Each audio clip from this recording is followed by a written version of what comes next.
So Seeing It Being Seen is a retrospective of the work of Queensland-born and Sydney-based photographer William Young.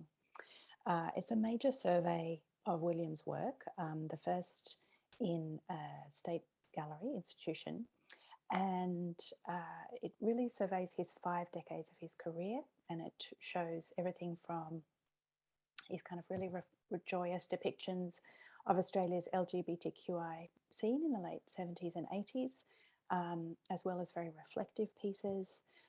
His photography is informed by the cultural and political pressures of growing up as a Chinese Australian and gay man in North Queensland. And his exhibition traces his career, and it really aimed to look at some of his very well-known works and introduce people to perhaps some of the other themes that William explores. He actually has a really diverse thematic exploration in his practice.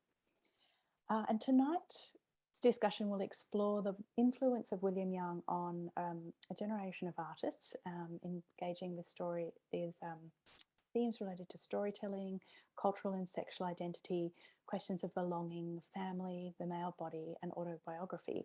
And I just wanted to flag early on that this talk will touch on sensitive topics, including mental health and sexual assault, just to let people know. And tonight we'll hear from 2 fantastic artists that I'm really excited to be part of this discussion. The first is Emil Cañita, who is a queer Filipino-Australian storyteller currently living in Naarm, also known as Melbourne. Emil uses their body and social media account to explore different themes surrounding human sexuality, queer relations, and as a diary of someone who is an HIV positive person of colour living in post-AIDS Australia. Henri van Nordenberg has been an arts practitioner for over 2 decades. His work is part of several collections, including the Wallace Annenberg at Los Angeles County Museum of Arts, and several national and international public and private collections. He's currently Project Officer Regional Services at QAGOMA. Please join me in welcoming you 2. Thank you so much for coming tonight. We were hoping in person, but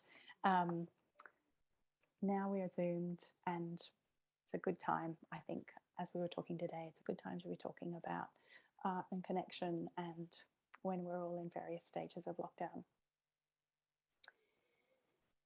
I wanted to start really talking about how, essentially to talk about both of your practice. Emil, if I could start with you, your art practice has developed primarily on your Instagram account, and you're using photography and storytelling to celebrate queer hookup culture, but also tackle sexual politics and as a way to talk about life as an HIV positive person.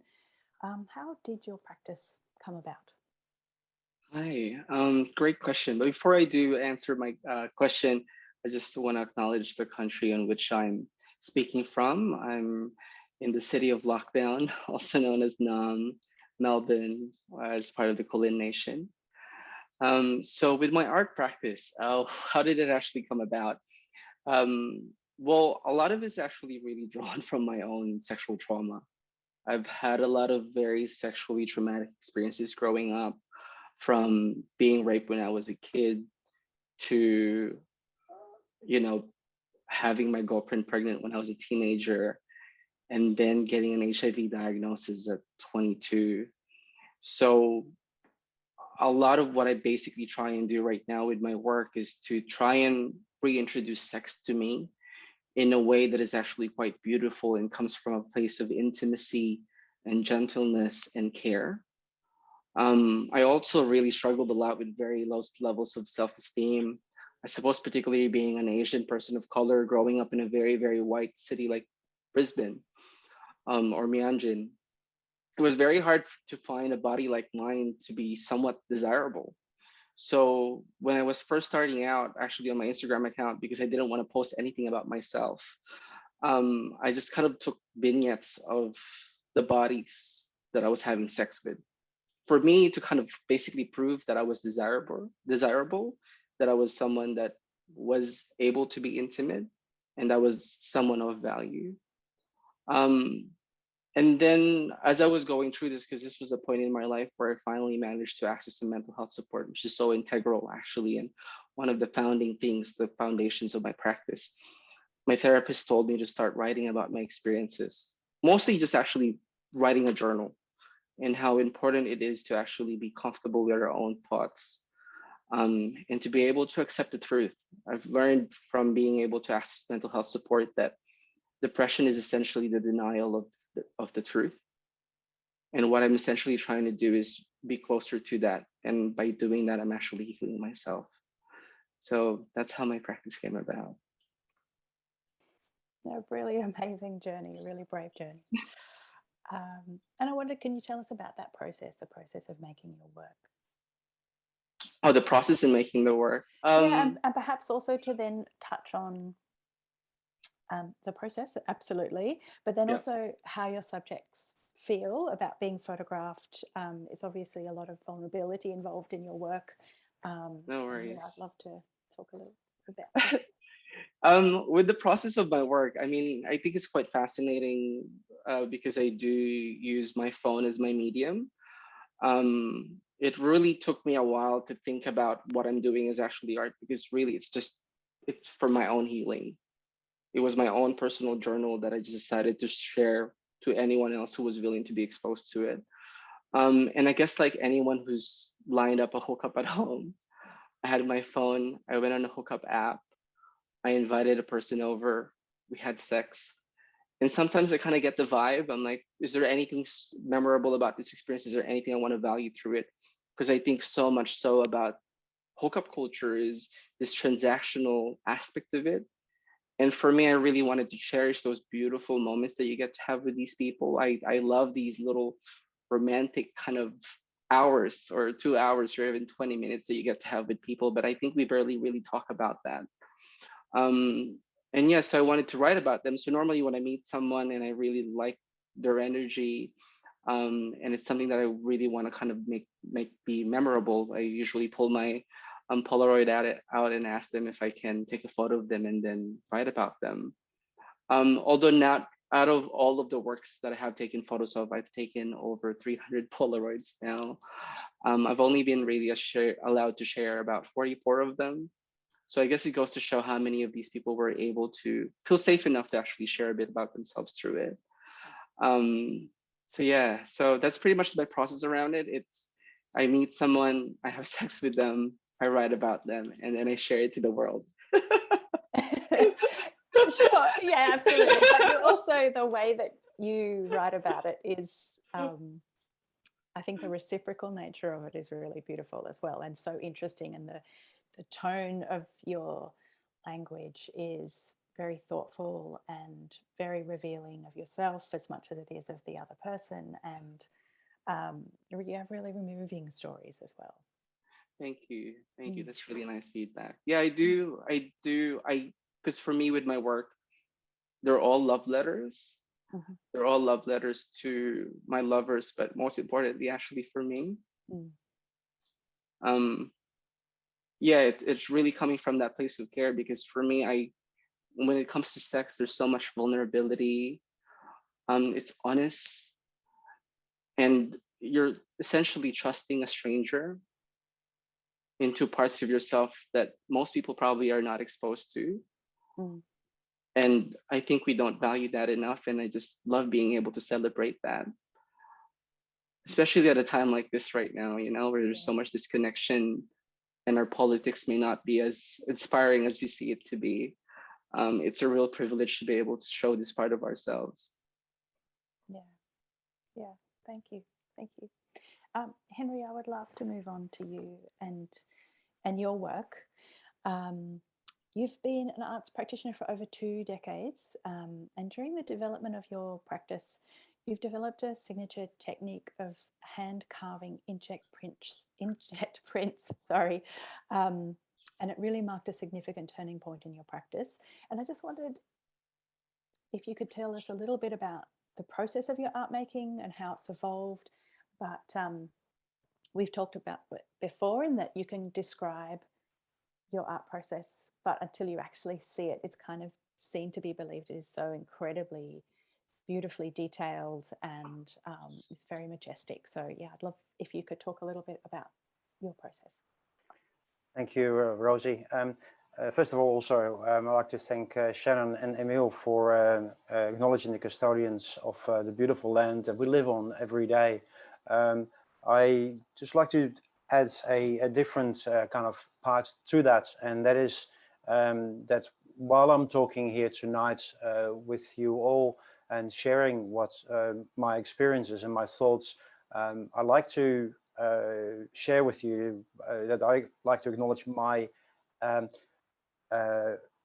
privileged white maleness that I'm adding to this conversation. I am, as you can tell, I'm a white male. I have been brought up in the Netherlands, where sure, I've worked hard, but as you are a white male in this world, things are a little bit easier.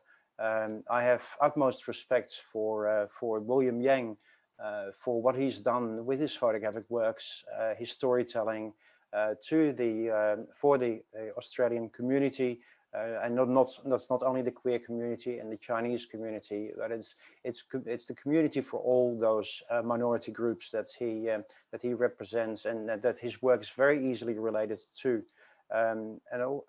Emil, for your honesty of your work and the way you describe your work, and the journey that you've gone through, it's harrowing to me, like to listen to you and to see your work. Lots of respect to you as well. It really is. Yeah. My art practice, my drawing with the knife is a meditative process, and I am extremely grateful that I have that meditative process to take me through things.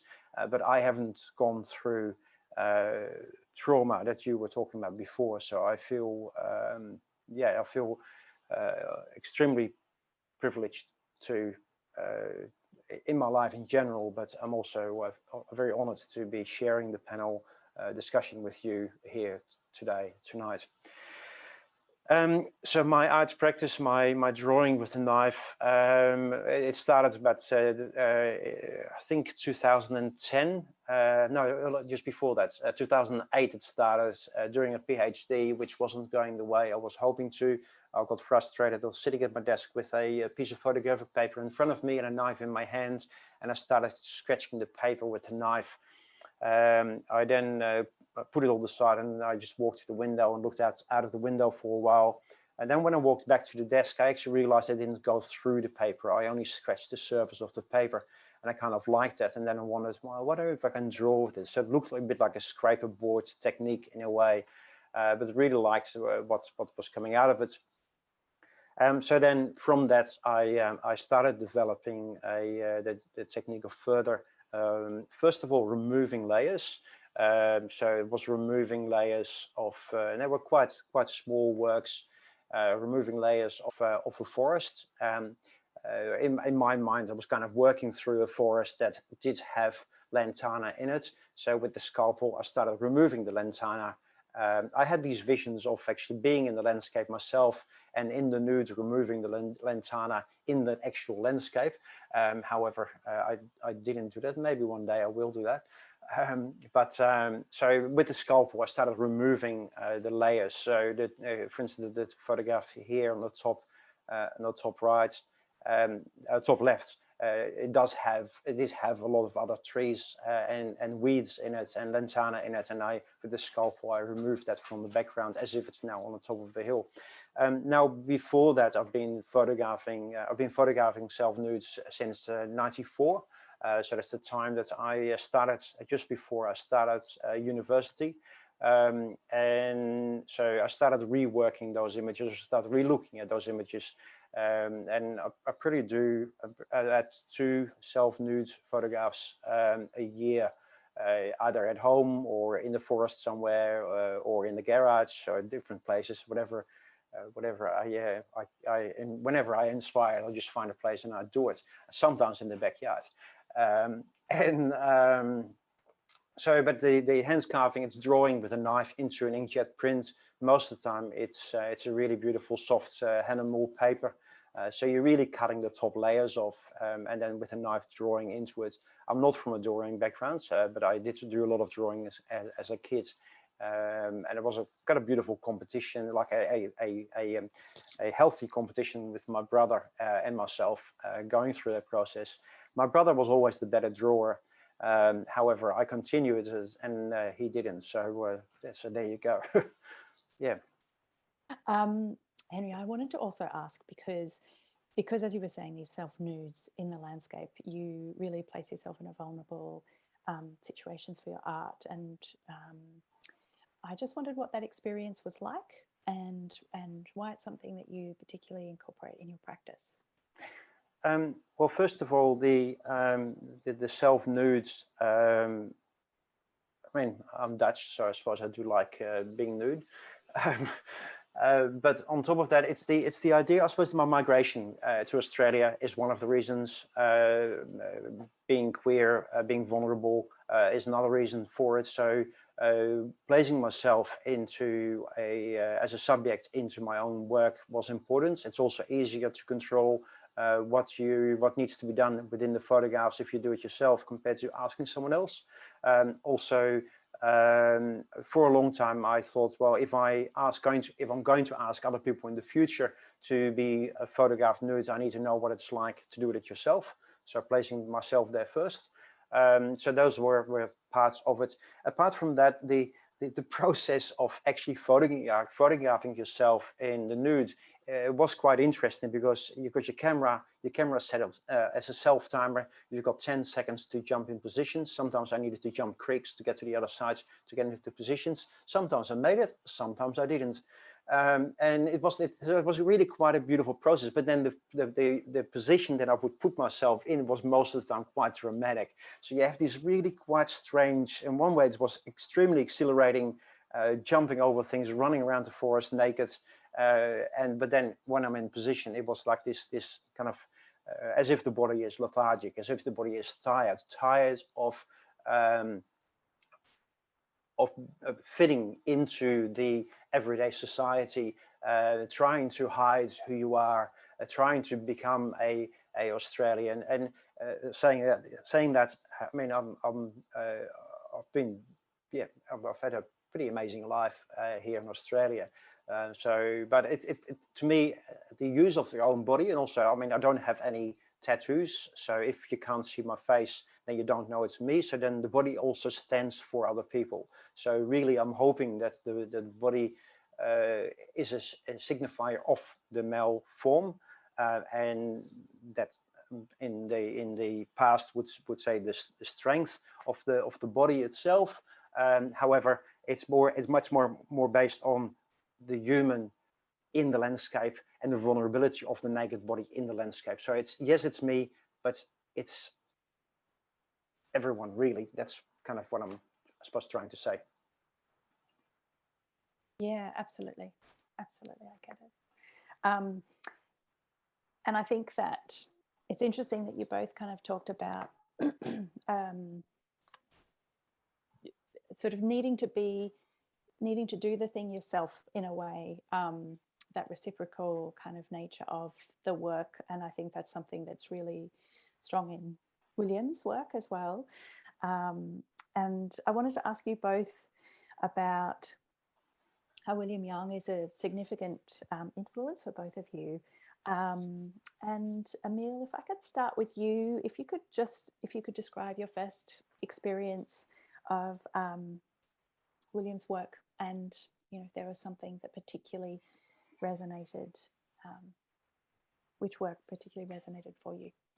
Yeah, mine's actually the story of Joe, which I think everyone could see here. And it's this person lying down in bed, and he talks about how they met, the taxi drive, the little kind of nuances that happens. And I remember coming across this because I was volunteering at the Queensland Center for Photography when I was in my late teens. And the director at that time, Maurice Ortega, because I wanted to be an artist. I was like, okay, I'm just gonna do it. And then Campbell Newman came over and then got rid of basically half the arts in Queensland. Um, anyway, while this was all happening, Maurice, the director at that time, was telling me about this Asian queer artist that's from Queensland and doing this work.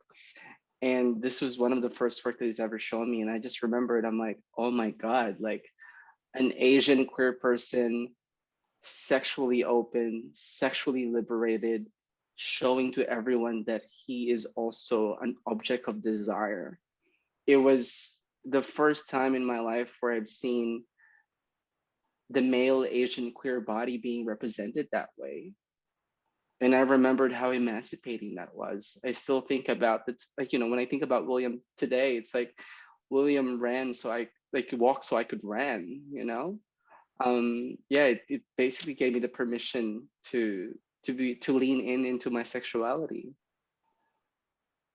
And for me to be able to see, I guess, like, particularly with the media culture that I was growing up in, where the Asian male body was either sexually neutered or it was just there for exploitation or exoticization. William's work is one of those places where it's actually quite neutral. You could see that he's equal to the people that he's actually engaging with. And yeah, that's what's really significant for William for me. Yeah, that's beautiful. Thank you.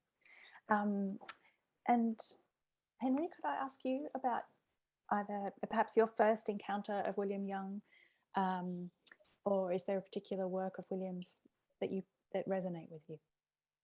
Yeah, no, as we talked about before, it's the same works that Emil has put forward, which is really quite beautiful.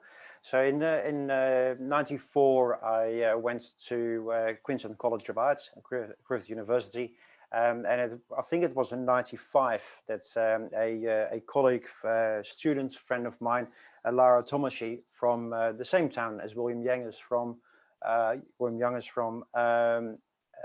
introduced me to William's work at an exhibition at, I believe it was Andrew Baker Gallery in the Valley then.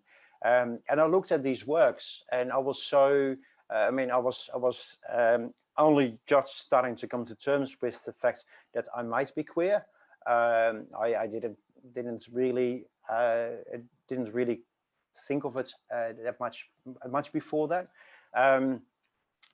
But I was looking at these works and thought, wow, it's incredible. Like these beautiful stories, these intimate stories, these connecting with these beautiful photographs, and I was very much connected to it. Now, when I lived in the Netherlands, I used to write a lot of short stories, but I hadn't done that here in Australia. I suppose English was my second language, and there was a lot to learn in the English language for me. I thought my English was pretty good when I came here, but it wasn't. So, but to the idea of writing stories on top of photographs, but the intimacy, seeing the beautiful male body was really quite an amazing eye opener for me in that way. And yeah, I was very taken with the works. Thank you for that. Emil, I might just ask as well, so the male body obviously features really prominently in your work, and it's a theme that William explores. It's very well known that he explores quite a lot in his photography. And I just wondered, I mean, you have touched on it a little bit, but particularly the male body, what its significance is in your work? Yeah, I guess it says a lot about the male gaze, both of those two things. But I guess with me, when it comes to representing a person's body and it's less about the actual tangible aspect of someone, but it's more in being able to show the vulnerability in men, or at least try and portray who we are beyond the bones and skin that I do get to share my bed with. I guess particularly being part of gay culture as well, where the male body is primarily seen as an object, you know, either with desire, with disgust, or even alienation. I hope that through my work that I'm able to show that regardless of how you look and how your body represents, that you're deserving of love and to be desired and to access intimacy. I think particularly with our media culture right now where only particular body seems to be represented. I remember watching any reality TV or any TV show nowadays where everyone has six-pack abs.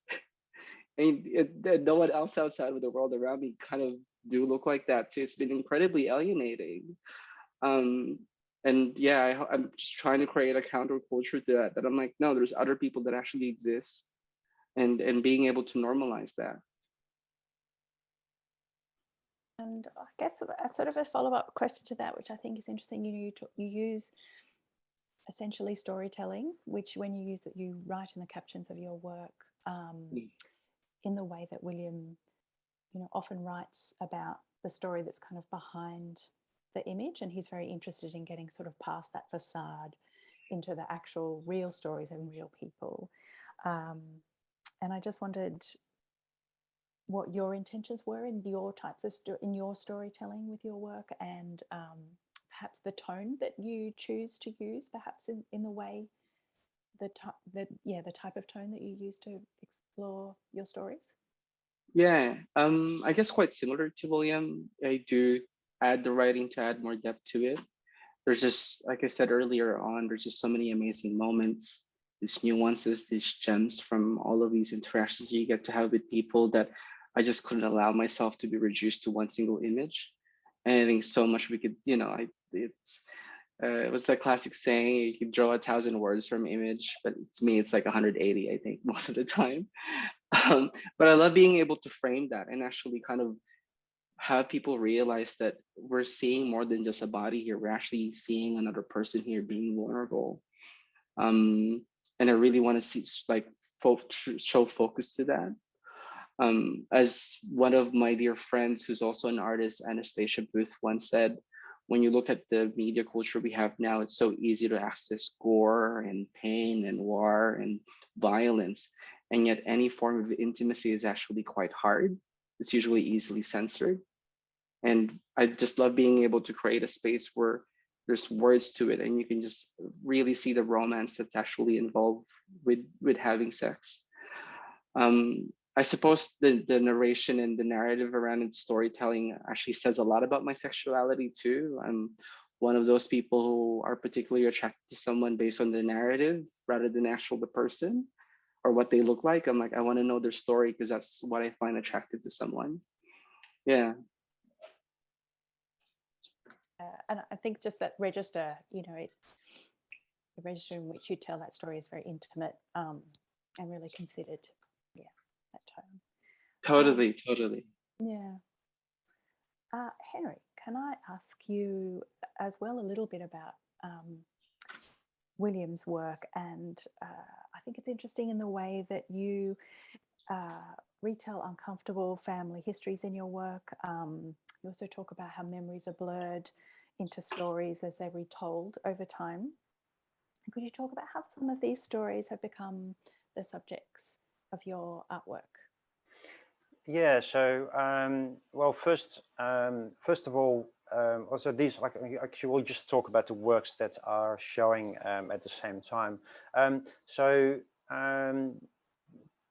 These two bodies of work that are on show now are works that are related to the Second World War. So both my mum's side of the family and my dad's side of the family. I looked into the history of what happened, and in both places where my parents are from, there were quite significant events that happened during the Second World War that's happened there. So when you look at the images, actually the very first one is me as a small farm boy, standing there on underneath a tree looking out.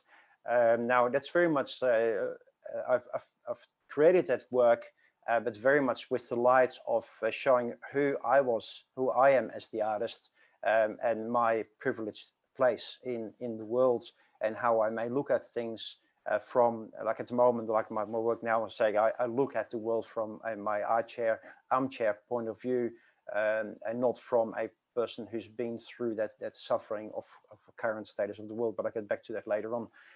So the works that you see, the one on the top right, for instance, in the center there's a photograph of a small hut that's in the forest. in the forest, very close to where my mum lived for a big chunk of her childhood, or most of her childhood.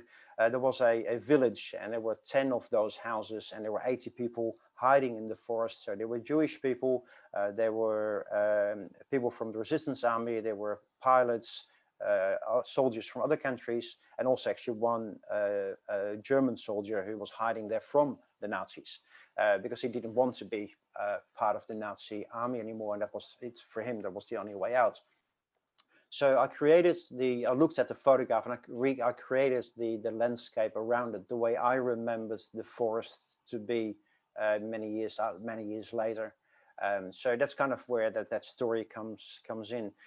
So that work is actually, the title of that work is Hiding Place, but the work comes from a series called When a Memory Becomes a Story, or A Story, a Memory.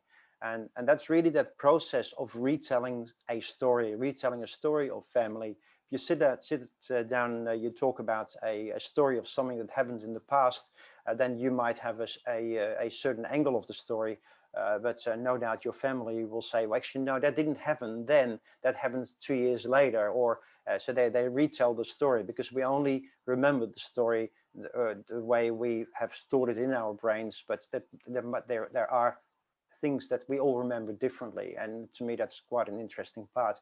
The image on the bottom right is it's a picnic. A picnic actually we're sitting in a car park on our way to Germany, I believe, from holidays. Now the car park, you can't see it anymore, because where you see the water in the background, that's where the cars were parked. So I romanticized the image and I created a lake there. But there was definitely a car park. There's other stories connected to that as well.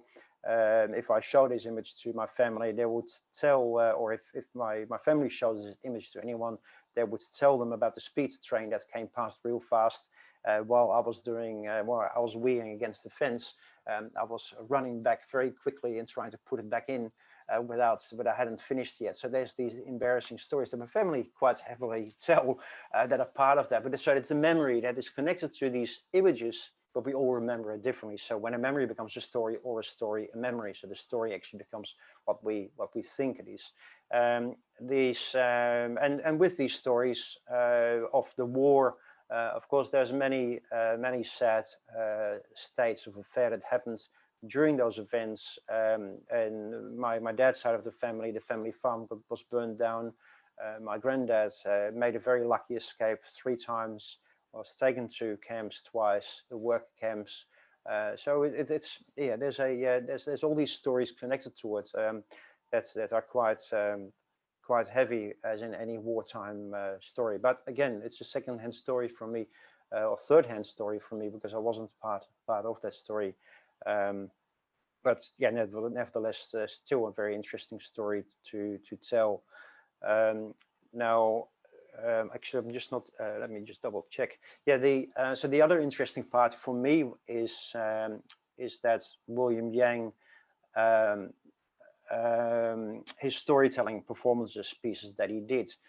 So I did my master's in photography and theatre, and for that I actually traveled to Sydney to meet with William and to talk about what I was trying to do. So I had written all these short stories and poetry about my life, about things that happened, and I had all these beautiful family photographs, and I created more photographs and put them together to put together a 55-minute one-man theatre production at the Brisbane Powerhouse. And the title of that was 2 Roads in Green Pasture Landscape. And it's kind of saying the road of my life in the Netherlands and the road of myself in Australia, and how they are very different, but they're both on a green pasture landscape. They're both not bad places to live. So those titles are constantly there. It's constantly reminding myself where I'm, and I mean, even this beautiful image of that poster. There's my brother and myself playing in the grass. The grass was just mown, and yeah, it's quite a happy image. Not all the stories were happy, but the images. So the idea of that story that I was telling with that was very much a story of a migrant, of a story of and it can be a migrant from a different country, but it can also be a migrant traveling from Brisbane to Melbourne or any other place for that matter. Anyone who uproots their life to live somewhere else. And the idea was that the story would connect to that in that sense. Yeah. Thank you. Just because we've got a really quick sneak peek of that as we move through the PowerPoint, I would love to ask you about the time that you were photographed by William. William has a really large and really amazing, important body of work of queer culture in Australia, and particularly a fantastic archive of the Sydney Gay and Lesbian Mardi Gras. I'd love you to say, talk about your experience of being photographed by William at the Sydney Gay and Lesbian Mardi Gras parade. Yeah, I mean, it was, so these photographs were not taken by William. I found them back in my archive last night. Again, at this stage, I was actually still not out. I am on the float in a gay Mardi Gras, but I'm not out. It's, but the experience, like I knew who William was because I'd seen his exhibition. I'd seen him as a person in Brisbane. So when he walked past the float that I was on, and I was standing on top of the float, and yeah, he took a photograph of me. So I knew who he was. We didn't really have much of a conversation, but the fact that he was there, the fact that he was again photographing a minority group in culture, and that I was now part of that, it really gave me that was worth being who I was, with everything that comes with being Henri. To me, that was that validation of that was for me so important, and it's that celebration of that celebration of self that William gave to me when I saw his very first exhibition with the text on it, and looking at the stories that he was telling about his life and his family's life.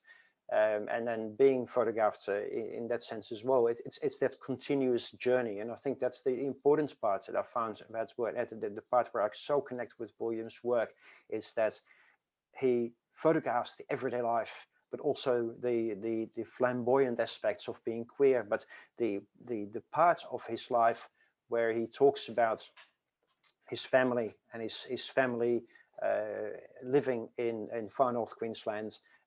With and without the beauty and the bad stories of life as a Chinese man in Australia, is just really quite amazing, and those stories are extremely important. I was walking through the gallery with a colleague of mine, and within 5 minutes, she turned around and she said to me, "I am finally seeing my family represented in the gallery." And to me, that's just really hit home. It's like this exhibition is William Yang, the exhibition, and William Yang's life as a artist is so important on so many fronts. And I feel extremely privileged to have William as part of my circle of friends, but to be able to learn so much from him over the time. It really is quite amazing. Yeah, thank you. I agree. And I think William is somebody as well who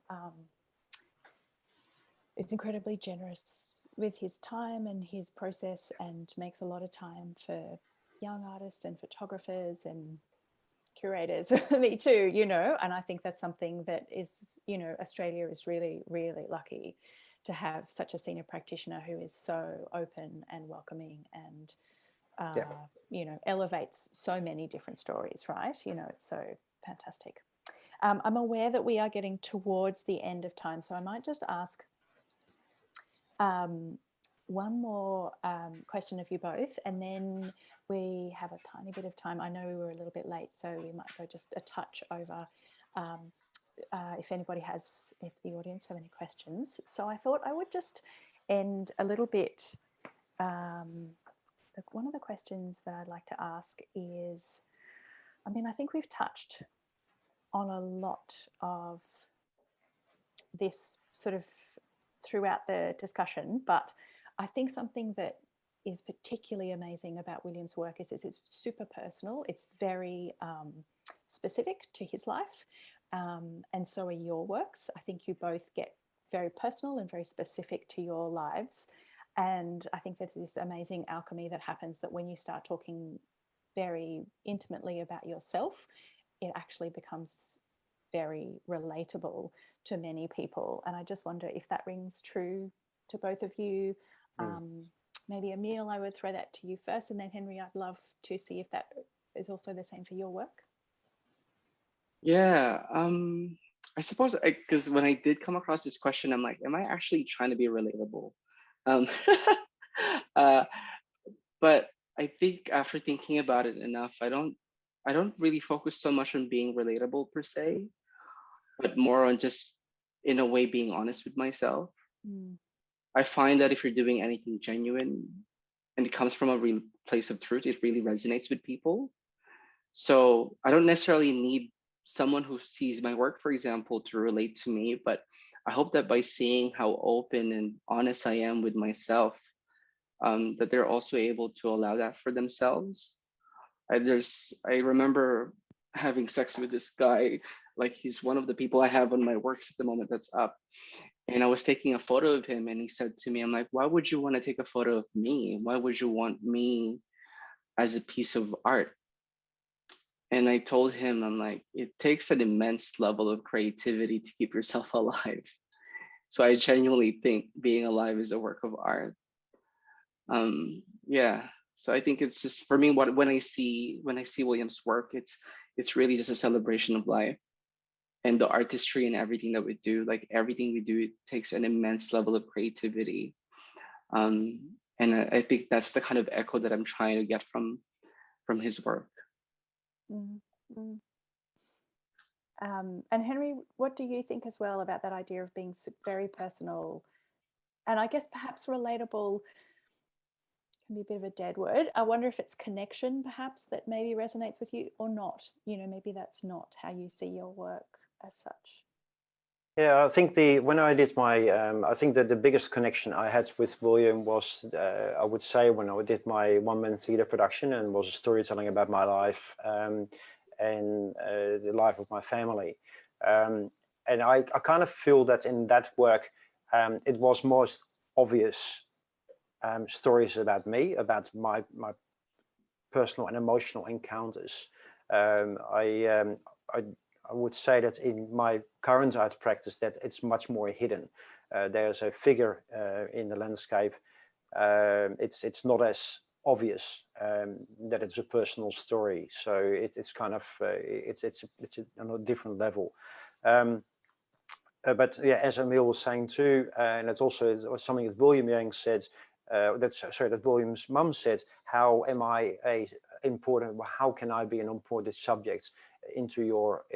Why would people want to know about me?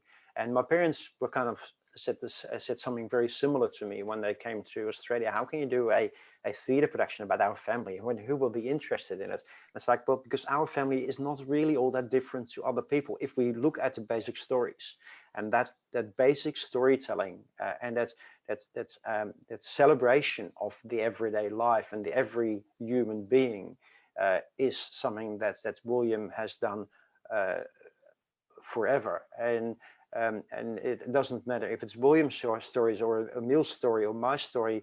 We all do it. We all live a life. We all have sex. And so why is it such a big deal? Why can we not just embrace each other's stories and learn from it? And no matter what where you're from or what your orientation is, or it's life is incredible. Life is an incredible story indeed, and life is a piece of art. And we're all living it. We're all living it in our own different way.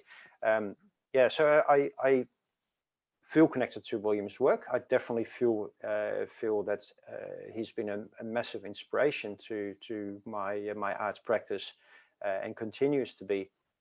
But I think that in the past, my work was pretty much more connected to his art practice than it is currently. I've kind of moved a different way. However, the male body is in there, and it'll probably be in there till I die, because I will keep photographing myself nude until I die. Well, that's a nice way to segue to say, what are you, just to touch on what you're currently working on, and I know that we will make sure to put links in a chat and when the video is up, so that people can find both your works. But yeah, what's your current, what you're currently working on, Henri?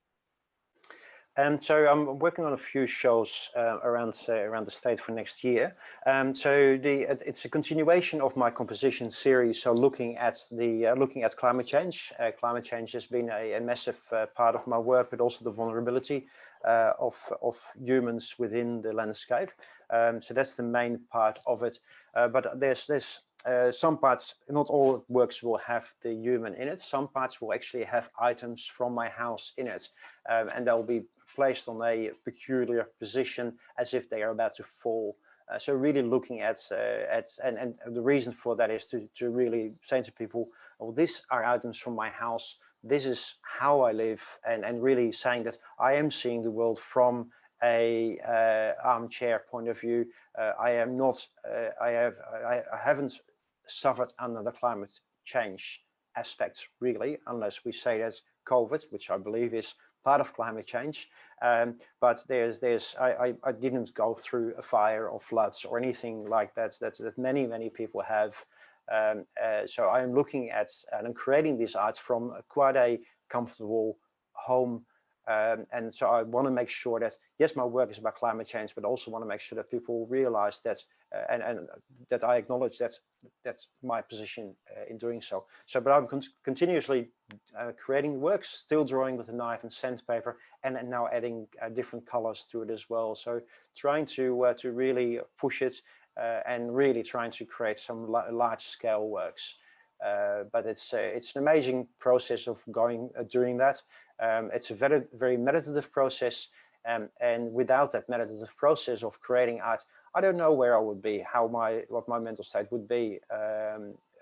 Yeah, I carry my heart on my sleeve, and the world is an amazing place, but it takes strength to take on all the things that we want to take on. And once again, heads off to William and Emil for their amazing work.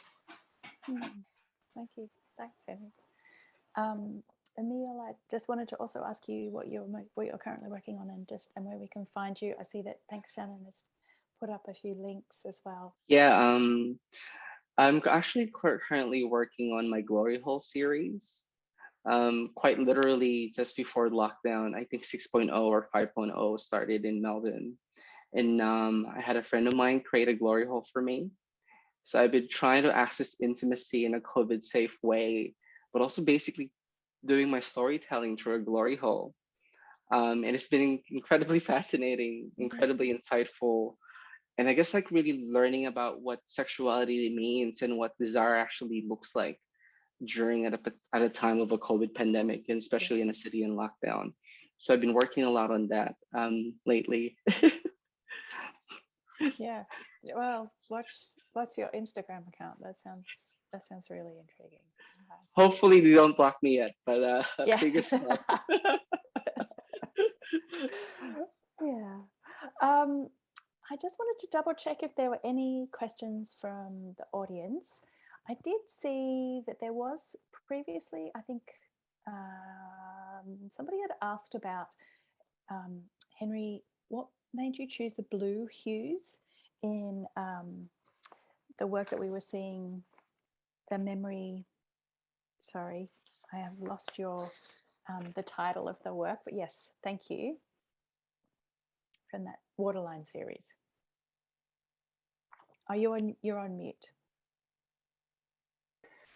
Sorry, so it's definitely a reference back to the Delft's Blue in the Netherlands, looking at that part. The other part, dare I say, but the main part was to look at the Delft's Blue works and my Dutch heritage, but then also wanted to create works. I was told by quite a few people that my work is so dark and depressing, the black and white, and it's like, oh well, I'll create a series of blue and white works. And I mean, I knew why I was doing it, but that was also something that played in with me. My dad is a banker. He's very good with money. An artist, I am not. So I thought I'll do the clever thing and start working a little bit more into a more commercial mind. The funny thing is that when I started making these work, all of a sudden I started selling my composition works. And I didn't actually sell many of the blue and white works, which is quite funny. But my other works. So there was a combination. The main was the Delft blue, and then commercialization about it, but which didn't work. So I'm not doing that again. I'm going to stay with the work that I love doing. I mean, I may still create blue and white works, but not for that reason. Fair enough. I just see that there was a question that wondered if both of you actually could comment on the current censorship of the male body. Emil, can I throw it to you? Yeah, well, I mean, good question. Is there much censorship on the male body is more of my question. I think the male body has been highly overrepresented most of the time, particularly the white male body. Yeah, I think when it comes to the censorship of the male body, it's more of like the censorship of whose body that I really want to comment on. And I guess, like I was saying earlier on, who is being represented as being desirable, who is being represented as having access to intimacy or being loved, being cared for. I think that's incredibly important, and representation matters so much. I remember how emancipating it was for me as an HIV positive person to be saying this now to a room of people, to see the first person that I to see the first Asian person on TV to say I'm HIV positive and I'm okay. And I think that's very, very important when it comes to any form of censorship. It's more of a question like why are these bodies censored per se? Sorry, that doesn't answer your question directly, Gary. I think it does kind of. Okay. Yeah. I hope Gary's okay with that too. I think it's a good answer. Henri, slide it to my DMs. I think Henri, would you add anything to that? Yeah, I think Emil is very right, and I think in the way it's like, well, what bodies are we talking about? Nationality of that is definitely something that is very important with that. The other part I think is that we have seen many male bodies. The male body that we've seen in the history of art has always been, or pretty much always been, a body of strength. Even if the person was dying, then the person was dying as a hero. Whereas the body of someone in despair, or male body is is something that is less seen, I think. So it's that the stereotypical way of showing a male body or a female body that's being seen. If we throw a little spanner in the wheel and show it in a different way, then it's often is not shown or censored. Anyway, that's it. Yeah, I think that's but definitely the position of the place, of the person, the cultural background of a person is definitely something that keeps coming around again. And I think that's indeed why we have to have these discussions. As long as we as long as a person of color cannot walk on the streets without having a racial slur thrown at them, we need to have these discussions. As long as people with disabilities do not have the same rights as other people, as long as women don't get paid the same amount of money as men, we need to have these discussions, and that's why these forums are so important. And as like Emil was saying, it's only been 6 months for a year for me that I am happy to be part of these discussions and openly say I am queer. I'm 54 years old. How the hell did that happen? And I saw one of the questions, I think Gary mentioned as well, how can you be not out and be Mr. Sportsman Hotel? Exactly. Migration was a big deal to do with that. I didn't have to answer to family. I could do whatever I wanted and no one knew.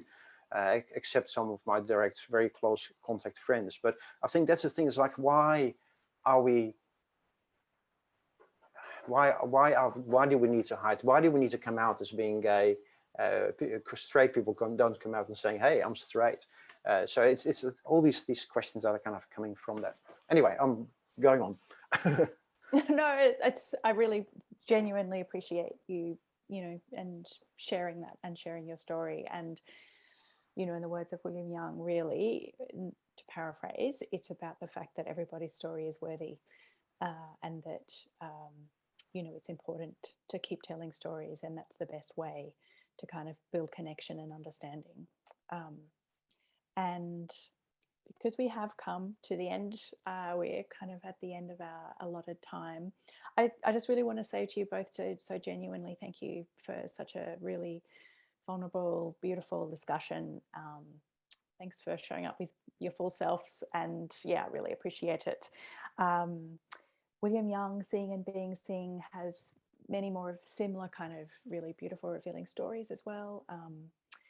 And please, if you'd like to see the show, it finishes, the last day of the show is this coming Sunday, but we can't clap in an auditorium, but everyone please join me in thanking these two very beautiful artists. And I really, really appreciate your time, and thank you very much, and thank you and good night.